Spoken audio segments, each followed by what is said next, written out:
রমেশ একজন হিন্দু পুরোহিতের ছেলে। বিশ্ববিদ্যালয়ে পড়ার সময় তার মুসলিম বন্ধু আলিমের সঙ্গে কোরআনের আলোচনা শুরু করে। একদিন আলিম তাকে সূরা ফাতিহা পড়তে দেয়। রমেশের মনে প্রশ্ন জাগে, এই শান্তির ভাষা এত গভীর কেন?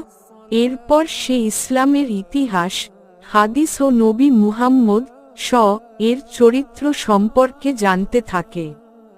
এক রমজানে সে ইফতারে আমন্ত্রিত হয়। মানুষের ভ্রাতৃত্ববোধ, নম্রতা ও আত্মত্যাগ দেখে অভিভূত হয়। ধীরে ধীরে তার মনে পরিবর্তন আসে।